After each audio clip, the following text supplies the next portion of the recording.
नमस्कार, मैं एनके सिंह। देश के हालात के बारे में तो आप लगभग पूरी तरह वाकिफ होंगे, जिस तरह स्थितियां हैं। ऐसे में कभी-कभी लगता है कि देश को अगर एक आदमी कोई बचा रहा है या ऐसे संदेश दे रहा है, तो वो है देश का chief justice of India, justice Chandrachud. पिछले कुछ दिनों के फैसले, पिछले कुछ दिनों में जो कोर्ट में अटरेंसेस हुए हैं, जिस तरह के केसेस आए हैं और जो फैसले हुए हैं, अगर आप देखें तो लगता है कि कोई दुर्योधन की सेना में एक कोई अभिमन्यु है जो कि अकेला तलवार भांज रहा है और पूरी की पूरी सेना लगी हुई है उसे खत्म करने में। कॉलेजियम सिस्टम आपने देखा किस तरह से कॉलेजियम सिस्टम को करने के लिए, खत्म करने के लिए, ताकि जजेस हमारे हिसाब से अपॉइंट हो। सरकार ने एक हर वो किया कोशिश, साम दाम दंड भेद क्या नहीं अप्लाई किया। संवैधानिक पदों पे बैठे हुए लोग दिन रात पानी पी पी के कॉलेजियम सिस्टम को गलत बताने लगे। नेता, उनके मंत्री, ये सब तो दिन रात करने ही लगे। जिनको कानून का नहीं मालूम है, वो भी कॉलेजियम सिस्टम की बुराई बताने लगे। अभी आपने ये भी देखा होगा कि हाल में किस तरह से डॉक्ट्रिन ऑफ बेसिक स्ट्रक्चर, आधारभूत संरचना के सिद्धांत को जिस जिसको कि सरकार बेहद नापसंद कर रही है, लेकिन दुनिया के बड़े तमाम जो मुल्क हैं, उसमें ये यथावत ले लिया गया है। भारत का ये डॉक्ट्रिन, ये सिद्धांत जो है, दुनिया के कई देशों में प्रचलित है और मान्यता के साथ प्रचलित है। पड़ोसी पाकिस्तान तक में प्रचलित है। आप समझ सकते हैं, उसको ये सरकार खत्म करना चाहती है। और देश के उपराष्ट्रपति से लेके कौन नहीं है मंत्री संतरी जो नहीं बोल रहा है इसके खिलाफ। इस बीच में मणिपुर का केस आपने देखा होगा कि एडिटर्स गिल्ड के हमारी टीम, 3 एडिटर्स की गई वहां पे फैक्ट फाइंडिंग के लिए, और वो अपने से नहीं गई थी। अपने से जाना उसका दायित्व था, लेकिन उसको भी छोड़िए। सेना की कंप्लेंट थी कि यहाँ पे पार्शियल रिपोर्टिंग हो रही है और एक समुदाय के फेवर में रिपोर्ट किया जा रहा है। ये बात सेना के वहां के कमांडर ने कही और उस चिट्ठी के बाद यहां से एक टीम गई वहां देखने, जो अपनी रिपोर्ट दी। उसमें कुछ छोटी मोटी फोटो को लेकर गलतियां छोड़ दीजिए, तो उसने अपनी सत्य को लेके एक रिपोर्ट दी। और आप ताज्जुब करेंगे कि वहां की सरकार ने उनके ऊपर मुकदमा कर दिया बड़े संगीन धाराओं में। और किस बात पे? क्योंकि एक एनजीओ ने, जो मैती समुदाय का था एनजीओ, उसने कहा कि ये साहब बड़ी गलती हुई है और इसका संज्ञान लेते हुए कि वहां, और हिमाकत देखिए, मुझे याद नहीं आता 45 साल के मेरे जर्नलिस्टिक करियर में कि किसी ने ही, किसी चीफ मिनिस्टर ने हिमाकत की हो कि जो टीम जाए फैक्ट फाइंडिंग की दिल्ली से, उसके खिलाफ मुकदमा कर दे और संगीन धाराओं में और प्रेस कॉन्फ्रेंस में कहे कि ये एंटी नेशनल कंडक्ट था, ये जर्नलिस्ट एंटी नेशनल है। कहां से ये ताकत आ रही है? ये ताकत मोदी जी की जो एकल गवर्नमेंट है, डिक्टेटोरियल गवर्नमेंट है, ये उसकी ताकत है ना। रोक कौन पा रहा है? अब आप देखिए सुप्रीम कोर्ट में कल क्या हुआ। सुप्रीम कोर्ट में ने उस पर स्टे लगा दिया कि इनका अरेस्ट नहीं किया जाएगा। अरेस्ट पे रोक लगाया। अब उसको एक्सटेंड किया, तो जो वो एनजीओ था, जो कंप्लेनेंट था, वो भी कोर्ट में आया कि साहब इनके खिलाफ तो बड़े संगीन है। तो सुप्रीम कोर्ट का जवाब जो है वो, देश को कितने फ्रंट पे सुप्रीम कोर्ट को लड़ना पड़ रहा है, हाई कोर्ट से लड़ना पड़ रहा है। कई बार आप देखें, हाई कोर्ट को कहना पड़ रहा है। आपने गुजरात में राहुल गांधी के केस में देखा क्या कमेंट था सुप्रीम कोर्ट का। मणिपुर के मामले में भी हाई कोर्ट को लेकर एक कमेंट है, हम अभी आपको पूरा विस्तार से बताएंगे। लेकिन इस मामले को लेके सुप्रीम कोर्ट का बहुत स्पष्ट कहना था कि चलिए हमने मान लिया कि गलत रिपोर्टिंग, रिपोर्टिंग में गलती है, फैक्ट्स कुछ गलत है, तो क्या इस पे आप 153A लगा देंगे? क्या इस पे आप आईपीसी की धारा 200 लगा देंगे? 153A कब लगता है? बुरी तरह डांटा है। और ये डांट पूरे देश की पुलिस के लिए है, लेकिन मोदी जी की सरकारें जो हैं राज्य में, वो शायद सुप्रीम कोर्ट अकेला तलवार लेके कुछ भी करे न्याय को प्रतिस्थापित करने के लिए। लेकिन पता नहीं कितना ये राज्य सरकारें समझेंगी, क्योंकि अहंकार तो उनका कहीं और से आ रहा है। तो आप देखें किस तरह से इस केस में हुआ। 151, 153 ए स्पष्ट धारा है और ये क्या कहती है? Promoting enmity between different groups on the religious, race, the place of birth, residence, language, and doing acts prejudicial to maintenance of harmony. क्या ये जो टीम गई थी, इसकी रिपोर्ट से ये एक भी चीज हो रही है? प्रमोटिंग एनमिटी, क्या ये रिपोर्ट अगर वो जर्नलिस्ट दे रहे हैं जिनकी औसत 30 साल से ज्यादा प्रोफेशनल एक्सपीरियंस है, दिल्ली से गए हैं, आर्मी के कहने पे गए हैं, आर्मी की शिकायत के बाद गए हैं, तो उसके रिपोर्ट पे यही जस्टिस चंद्रचूड़ ने कहा कि किस हिसाब से आपने 153 ए इसमें लगता है, आपने जो अपने कंप्लेंट में कहा है उसी तरह सेक्शन 200 कहता है, यूजिंग एज ट्रूथ सच declaration knowing it to be false, कि एक ये जानते हुए भी कि ये गलत है, इसको आप डिक्लेयर कर रहे हैं ट्रूथ की तरह। तो पहले तो कोर्ट ने पूछा कि क्या इन जर्नलिस्टों ने कोर्ट में डिक्लेयर किया है? 200 धारा कैसे लग जाएगी? और वो कहीं से भी जस्टिफाइड नहीं, क्योंकि डिक्लेरेशन थोड़ी है ये, लेकिन उसमें धारा 200 लगा दिया गया है। तो इसी तरह धज्जी उड़ा दी कल, जिस तरह से इन लोगों ने कोशिश किया कि जर्नलिस्टों का अरेस्ट पे एक्सटेंशन ना हो। कोर्ट ने एक्सटेंशन दे दिया 3 हफ्ते का, लेकिन हकीकत यह है कि लग रहा है कि इस देश को अगर कोई एक बचा रहा है ये एक डिक्टेटोरियल रिजीम से, तो वो है चीफ जस्टिस डीवाई चंद्रचूड़। लेकिन यही लग रहा है कि बाकी संस्थाएं क्या कर रही है। मणिपुर हाईकोर्ट का केस देखिए, मणिपुर हाईकोर्ट ने एक पेटिशन एंटरटेन किया है, उसमें यह कहा गया है कि साहब ये लोग जो टीम आई है, इनके रिपोर्ट को रोका जाए, क्योंकि ये एनमिटी फैल रहा है और ये रिपोर्ट कहीं भी किसी भी चैनल पे किसी भी अखबार में इस रिपोर्ट को ब्लॉक किया जाए, न दिया जाए। और इसको हाई कोर्ट ने एंटरटेन किया। सुप्रीम कोर्ट मतलब अपना सर पीट रहा था एक तरह से कि क्या हाई कोर्ट ये गलती कर सकता है। और बड़ा अच्छा सुप्रीम कोर्ट ने कहा है इस पूरे केस में। आप ताजुब करेंगे कि कहा क्या है कि अगर गलत भी हो रिपोर्ट तो क्या आप उसको रोक सकते हैं? क्या गलत भी अगर कोई रिपोर्ट है तो क्या उस पे आप ये दफाएं लगा सकते हैं? क्या हाई कोर्ट इस तरह के रिपोर्ट का पे अगर पिटीशन जाए तो आप उसको ले लेंगे? हाई कोर्ट को उसने कहा है, किस तरह का व्यवहार है हाई कोर्ट का? हाई कोर्ट के इस बेंच ने कैसे कबूल किया कि हाँ ये पिटीशन सुनने लायक है? जो सेंटेंस कहा है वो बड़ा अच्छा है। It would be egregious to it would be egregious to for journal egregious to prosecute journalists for false statement in their report and extended और ये कह के अपना जो प्रोटेक्शन था जर्नलिस्टों को वो एक्सटेंड कर दिया। The report may be right और wrong but that is what free speech is all about.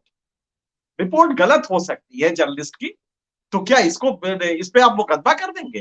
देश में तो फिर तो कितने मुकदमे हो जाएंगे, क्योंकि कई बार होता है कि रिपोर्ट जो समझ में आई वो एक्चुअली वो फॉल्स निकली, रिपोर्ट गलत थी, वो नहीं हुआ। तो क्या इसके लिए आप फ्रीडम ऑफ स्पीच रोक देंगे? ये सुप्रीम कोर्ट का कहना था। उसके बाद अगला हुआ,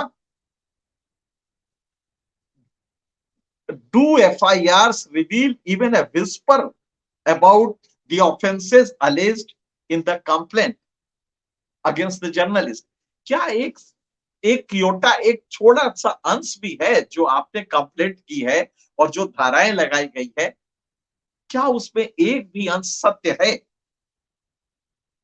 ये एनजीओ साहब ने जो कंप्लेंट किया, जो वैसे ही उसके हैं, उसको सुप्रीम कोर्ट ने बड़ा अच्छा कहा है, a counter narrative of the government. ठीक गवर्नमेंट का एक काउंटर नैरेटिव आपने सेट किया है। आप गवर्नमेंट के फोपू बन के बोल रहे हैं। ये उस एनजीओ का है जिसके आधार पर यह मुकदमा हुआ है। आप समझ सकते हैं कि मैं सिर्फ आज ये इस केस को इतना विस्तार से नहीं चर्चा कर रहा हूं। मैं चर्चा कर रहा हूं एक अकेला जस्टिस चंद्रचूड़। कभी कभी लगता है कि अभिमन्यु को क्या क्या हालत हुई होगी जब वो चक्रव्यूह दुर्योधन ने बनाया था और उस चक्रव्यूह को बेदरे का उनको लगा कि नहीं जानता होगा ये बच्चा है। एक चीफ जस्टिस खड़ा है, बाकी हाई कोर्ट्स भी का व्यवहार भी अजीब हो गया है। एक चीज, और वो भी कब तक है? वो तो रिटायर होने जा रहे हैं 2024 उसमें 2024 में। उसके बाद की क्या स्थिति होगी? जस्टिस चंद्रचूड़ के फैसले आप देखिए हाल के दौर पे, और किस तरह से इनके ऊपर आके सारी फोर्सेस लग रही हैं। एक अकेला जस्टिस चंद्रचूड़ क्या क्या करेंगे? इसलिए उनके मैसेजेस को हमें समझना पड़ेगा। जिस तरह से कॉलेजियम सिस्टम को ये बर्बाद करने पे लगे हैं, कोई ताज्जुब नहीं कि 2024 के बाद सारी चीजें खत्म हो जाए। इनकी चिंता सिर्फ यह है कि 2024 तक, जब तक चंद्रचूड़ हैं, तब तक चीजें इनके हिसाब से नहीं चलेंगी। उदाहरण दीजिए, एक समारोह था जो राम जेठमलानी साहब के 100वें बर्थडे पे मनाया गया था। उनका इंतकाल हो गया। राम जेठमलानी साहब के 100वें जन्मदिन पे ये समारोह था और इसका टॉपिक था, और जानबूझ के ये टॉपिक रखा गया था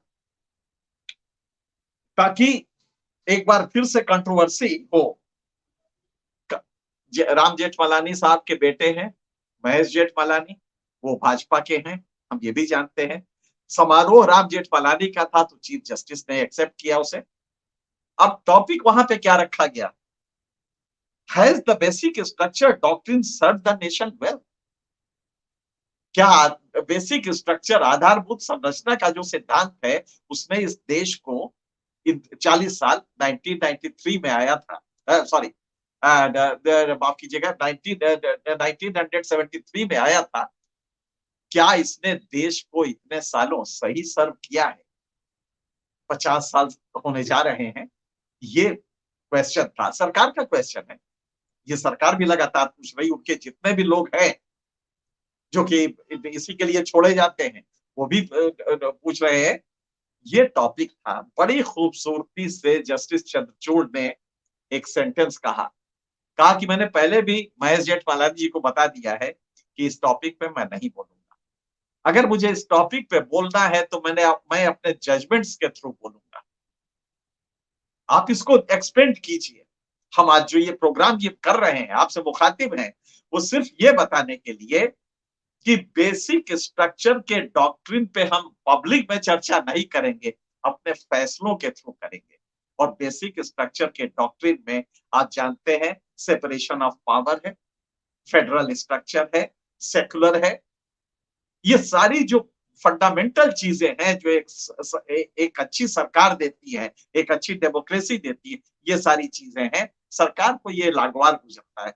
पार्लियामेंट्री सुप्रीमेसी को, खास करके लेजिस्लेट करने में, कानून बनाने में पार्लियामेंट्री सुप्रीमेसी को वो चैलेंज करता है और ये मानता है कि जुडिशियरी किसी भी पार्लियामेंट के फैसले को रिव्यू, पार्लियामेंट के कानून को रिव्यू कर सकता है।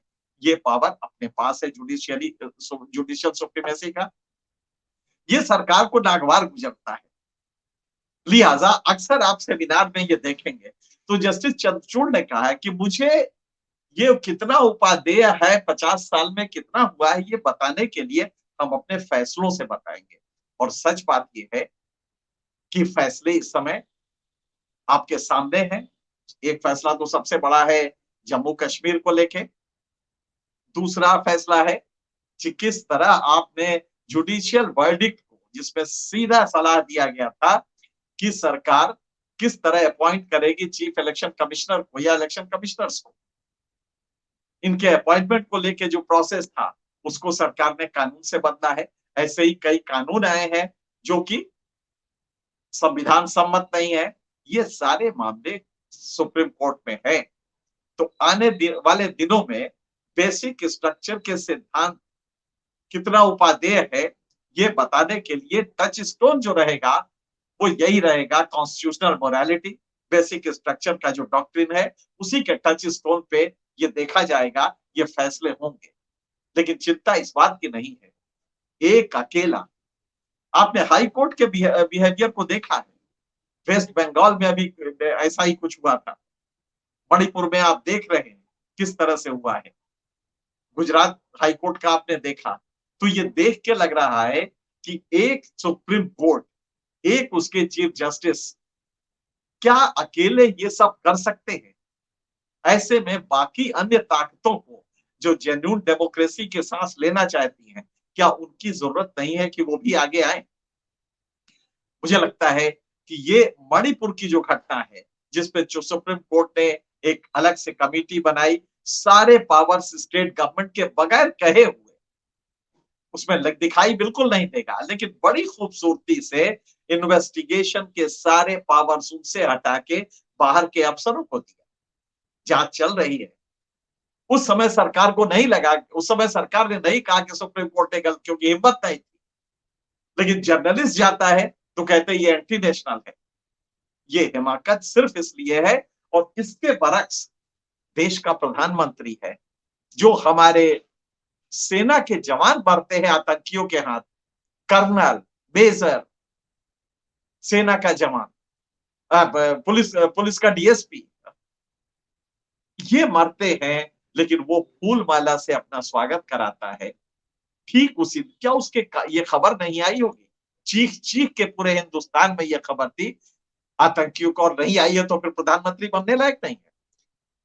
देश का प्रधानमंत्री इस खबर के बावजूद फूल मालाओं से स्वागत कर रहा हो, जरा उसकी मानसिकता सोचिए, कैसी वो मानसिकता होगी जिसमें कि फूल उसके चेहरे पे, सर पे गिर रहे होंगे, कदमों से कुचल रहा होगा देश का मुखिया, और उसके पास ये जानकारी होगी कि कर्नल मारा गया है, चीत्कार उसके परिवार की सुनाई दे रही हो। आपको मालूम है, जिस बात के कसीदे काढ़े गए कि भारत 10 साल में जीडीपी में 10वें नंबर से 5वें नंबर पे आ गया, उन 10 सालों में दुनिया में कहीं भी अगर महंगाई सबसे ज्यादा बढ़ी है तो भारत दूसरे नंबर पे है, सबसे ज्यादा तुर्की में, उसके बाद भारत में। 5 साल में भी यही हुआ, 3 साल में भी यही हुआ, 1 साल में यही हुआ। आपको ये कभी बताया है देश के मुखिया ने, मेरे परिवारजनों ने? संबोधन में तो मेरे परिवारजनों है। क्या मेरे परिवारजनों को से ये छिपाना चाहिए कि महंगाई दुनिया में सबसे ज्यादा अगर कहीं है पिछले 10 सालों में तो वो भारत में है? लेकिन परिवारजनों को बताया क्या लाल किले से? हम जीडीपी में 10वें नंबर से, जो कांग्रेस के जमाने में थे, कूद के 5वें नंबर पे आ गए, अब तीसरे नंबर पे जा रहे हैं। जीडीपी का कोई अचार डालेगा क्या? लेकिन आप देखिए किस तरह गुमराह किया जा रहा है मेरे परिवारजनों को। ये परिवारजनों को आप इस तरह से व्यवहार करेंगे कि परिवार का एक सदस्य मर जाएगा, वो भी आर्मी में, आर्मी का कर्नल, और परिवार का मुखिया फूल माला डलवाता रहेगा। अगर यही डेमोक्रेसी है और यही राजनीतिक नेतृत्व है, तो मुझे लगता है कि इससे बढ़िया तो हमारा जंगल राज हुआ करता था, क्योंकि ये जंगल राज से कहीं भी कम नहीं है। खतरा ये है कि इस जंगल राज को बचाएं कैसे?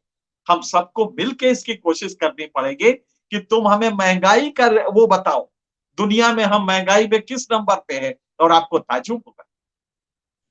महंगाई में भारत दूसरे नंबर पे 10 साल से है, तीसरे नंबर पे 5 साल से है, एक 1 साल से और 3 साल से भी दूसरे तीसरे नंबर पे, ये जाते एक बार कभी छठे नंबर पे हुआ था। उसी के ठीक अलग चीन सबसे नीचे है, सबसे कम महंगाई दुनिया में अगर कहीं है तो 3 में है, बल्कि ये ग्रोथ नेगेटिव है। महंगाई वहां पे 10 साल में कम हुई है, बढ़ी नहीं, कम हुई है, महंगाई है ही नहीं वहां पे। और तब भी आप कहते हैं कि भारत के अगुवा हैं। आप जरा सोचिए, मेरठ में कुछ लड़कों ने जो एक समुदाय के थे, बड़े समुदाय के थे, उन्होंने एक छोटे समुदाय के, मुस्लिम समुदाय के एक लड़के को कल पिटाई की और सीट पे लिखा गया वंदे मातरम, भारत माता, और ये सीट पे उनके लिख के रखा गया, जय श्री राम लिखा गया। कश्मीर में एक मुस्लिम टीचर जब पढ़ाने आया तो बोर्ड पे लिखा था जय श्री राम। अब अगर वो मिटाए तो कहा जाए जय श्री राम क्यों मिटाया, ये खिलाफ है हमारे धर्म के, मिटाने की क्या जरूरत थी। ये बच्चे से कहलवाया गया, उसके अभिभावकों का कहना है कि इस बच्चे से कहलवाया गया कि वंदे मातरम बोलो, भारत माता की जय बोलो, जय श्री राम बोलो, और मुस्लिम बच्चों ने नहीं बोला। मोदी जी ने देश को कहां लाके खड़ा कर दिया है। बच्चे भी अब ये जानने लगे हैं कि मुसलमान हो तो जय श्री राम बोलवाओ, नहीं तो पिटाई करो। ये है हमारा उभरता भारत। ये आपको बताया गया कि महंगाई चरम पर है, अनएम्प्लॉयमेंट चरम पे है। देश की हालत यह है कि बच्चों की मानसिकता भी, मुस्लिम टीचर है तो दीवार बोर्ड पे लिख दिया जाएगा जय श्री राम, अब हिम्मत हो तो मिटाओ। ये हालत हमने कर दी है। और अगर यही भारत के विकास की हालत है तो जस्टिस चंद्रचूड़ कितना लड़ेंगे। एक्चुअली हम सबको आना पड़ेगा इस पे लड़ने के लिए। अगर हमने स्वयं अपने को तैयार नहीं किया तो जस्टिस चंद्रचूड़ का कार्यकाल तो अब 1.25 साल ही रह गया है। 1.25 साल के कार्यकाल के बाद क्या होगा, इसलिए हमें देखना पड़ेगा कि ये गवर्नेंस का मॉडल, और ये हम आपको जो बता रहे हैं कि दुनिया में महंगाई सबसे ज्यादा अगर कहीं हुई है, और मोदी जी जीडीपी के कसीदे काटते हैं, ये महंगाई आपके पास सामने है। ये देखिए, इसमें भारत दूसरे नंबर पर है। ये देखिए, 10 साल में महंगाई में भारत तीसरे नंबर पर, ये इंडिया लिखा हुआ है। तो आप समझ सकते हैं, ये इंडियन एक्सप्रेस की रिपोर्ट है। 10 साल में तीसरे नंबर पे, और आप ताजुब करेंगे पहले साल में भारत का ये दूसरे नंबर पे था महंगाई में। पिछले 1 साल में महंगाई सबसे ज्यादा अगर कहीं रही दुनिया में तो दूसरे नंबर पे भारत है, पहले नंबर पे तुर्की है। 3 साल में, पिछले 3 साल में अगर आप लेंगे तो भारत छठे नंबर पे है, क्योंकि यूके में बढ़ गया था महंगाई, कुछ और कारण थे। लेकिन अगर 5 साल में लेंगे तो फिर भारत दूसरे नंबर पे है। पिछले 5 वर्षों में दुनिया में अगर सबसे ज्यादा कहीं महंगाई बढ़ी है तो भारत दूसरे नंबर पे है और तुर्की तीसरे नंबर पे है। इसी तरह 10 साल की अगर आप लेंगे मोदी के कार्यकाल की तो ये महंगाई दुनिया में भारत दूसरे नंबर पे है। और आप ताजुब करेंगे कि चीन नीचे से, जहां सबसे कम महंगाई है, 2 देश हैं सबसे कम महंगाई वाले, सऊदी अरब और चीन। सऊदी अरब की आप संपन्नता जानते हैं, चीन की स्थिति जानते हैं। लेकिन यहां का नेता कह रहा है कि भारत, और नेता ने कल एक और सवाल, एक और वो किया, दावा किया कि भारत के विकास को का मॉडल देखने के लिए दुनिया के तमाम देश लगे हैं। क्या ये मेरठ वाला लड़कों वाला मॉडल देखेंगे, यहाँ पे हिंदू मुसलमान देख के पिटाई होती है जय श्री राम करके? ये मॉडल मोदी जी आप दिखा रहे हैं, या महंगाई का मॉडल लेंगे? कौन सा मॉडल लेंगे वो दुनिया के देश? वो जो आपने छिपाया है, हम इसे छिपाने नहीं देंगे। हम आपको मजबूर कर देंगे कि या तो आप बताएं या हम बताएंगे, और हम आपको इसीलिए ये चीजें बता रहे हैं। फिलहाल इसको आप गहराई से सोचें कि चंद्रचूड़ अकेला अभिमन्यु कब तक लड़ेगा। इसके लिए सबको आना पड़ेगा, क्योंकि वो संस्थाएं नीचे लाई जा रही हैं। संस्थाओं में जो लोग किरदार हैं वो केचुआ बन के घूम रहे हैं, ऋण विहीन होके। तो ये जरूरत किसकी है? मेरे ख्याल से आप काफी कुछ इसमें समझ गए होंगे। फिलहाल इतना ही, किसी और मुद्दे पे फिर आपसे मुखातिब होंगे। तब तक के लिए